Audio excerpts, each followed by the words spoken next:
Ilang araw na nga ako nag-crave ng mga street food. Kaya ngayong gabi nga, sabay-sabay muna tayo mag-crave. Kasi ang tagal na din bago ulit ako nakakain ng street food. Gabing-gabi na nga to, pero vlog pa rin kami ni ate. At eto nga, dala din namin yung lagay ng ice candy ni mama. Pero di kayo magtitinda ng ice candy dito ha. Magluluto kami ng street food dito sa tabi ng dagat. Matagal na din kasi, bago ulit kami nakapagluto. Nakatikim ng street food kasi madalang na lang din yung mga nagbebenta. Kaya baka pag uwi ko, magtinda na lang din ako kasi baka mag-crave kayo sa lulutuin namin ngayon. Chot! Ang liit nga lang tong kahon. Pero sobrang daming laman. Mukhang bulsa yata ito ni Doraemon. At tingnan nyo naman itong mantika. Antok na antok. Mukhang kumpleto yata yung tulog niya. Kaya sabi ko sa kanya, sarap buhay, patulog-tulog.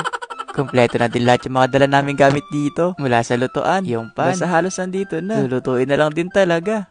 Mukhang ayaw nga magpahulog ng mantika. Kasi mukhang inaantok pa. Mukhang naistorbo yata natin siya sa pagtulog mga guys.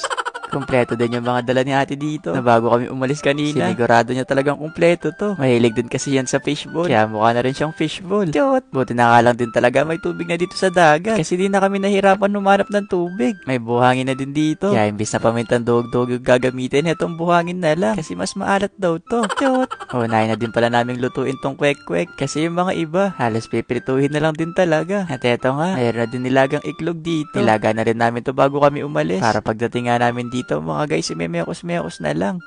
Medyo dadamihan ko na rin pala sa pagluluto. Kasi medyo marami rin kami dito. At kung sa totoo lang din kasi, etong mga iklog nga na to, parang kulang pa sa akin. Kasi yung kwek-kwek nga mga guys, isa din talaga to sa paborito ko sa mga street food. Basta wag lang talagang sira yung loob ng pugo.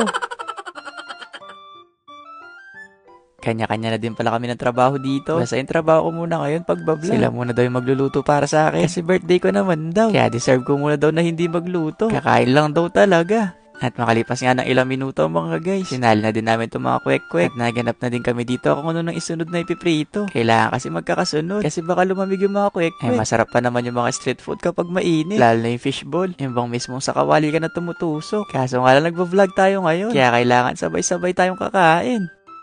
Mabilis lang din naman siya maprito. Kaya sinabay na din namin tong kikiam. At habang hinihintay nga siya maluto, inumpisahan na din gumawa ng sausawan. Sabi sa inyo mga guys, kompleto. Dati kayang Girl Scout si ate. Chot! Ang sarap pala magluto dito sa tabi ng dagat. Sobrang presko kasi ng hangin. Tapos hampas lang ng tubig yung naririnig mo. Kaya nakaka-enjoy din magluto. Ay sila lang pala nagluluto. Basta excited na ako mga guys. Kasi kompleto pa naman yung mga street food. Na kahit ganitong merienda, solve na talaga ako. Tapos sasawsaw mo sa suka. Na may maraming sibuyas. Na may pipino din. Kaso last na lang tong niluluto namin. Nawalan pa ng gasolina. Buti na lang din. May nadala din kami butane. Kasi masarap din tong squid ball. Lalo na medyo malutong.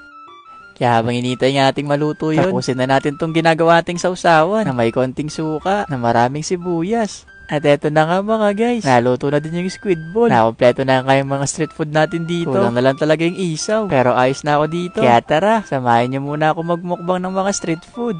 Namiss ko nga yung ganito. Kaya panigurado makakarami din akong kain ngayon. Kaya tara na mga guys. Samahan niyo muna ako magmukbang. At kung nagkikrave ka naman dyan, bahala ka na siguro maghanap ng street food sa kanto. Lalo na kung 10 oras mo pa ito napanood. Kaya mahirapan ka rin maghanap. Pero pwede ka pa naman magluto.